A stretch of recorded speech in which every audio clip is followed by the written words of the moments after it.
കുഴക്കട്ട തയ്യാറാക്കാൻ 4 മണിക്കൂർ കുതിർത്ത പച്ചരി അര ഗ്ലാസ് വെള്ളം ഒഴിച്ച് അരച്ച് അതിലേക്ക് അര ഗ്ലാസും കൂടെ വെള്ളം ഒഴിക്കുക. ചീനച്ചട്ടി ചൂടാക്കി 1 സ്പൂൺ വെളിച്ചെണ്ണയും അര ഗ്ലാസ് വെള്ളവും ഉപ്പും കൂടെ തിളപ്പിച്ചിട്ട് അരച്ച മാവ് ഒഴിച്ച് അത് നന്നായിട്ട് കുറുക്കി എടുക്കുക. കുറുകി വന്നുമ്പം കയ്യിൽ വെള്ളം തൊടുമ്പം കയ്യിൽ ഒട്ടാതിരിക്കണം. ആ പരുവം വരെ നന്നായിട്ട് വേവിച്ചെടുക്കുക.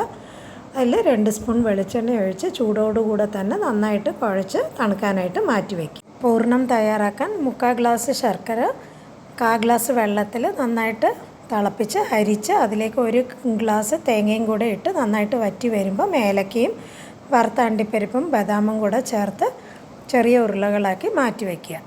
കുഴക്കട്ട തയ്യാറാക്കാനായിട്ട് കയ്യിൽ എണ്ണ തൂവി മാവെടുത്ത് പൂർണ്ണം നിറച്ച് ഏത് ആകൃതിയിൽ വേണമെങ്കിലും ഉരുട്ടി 15 മിനിറ്റ് ആവി കയറ്റി തണുത്തതിന് ശേഷം വിളമ്പുക.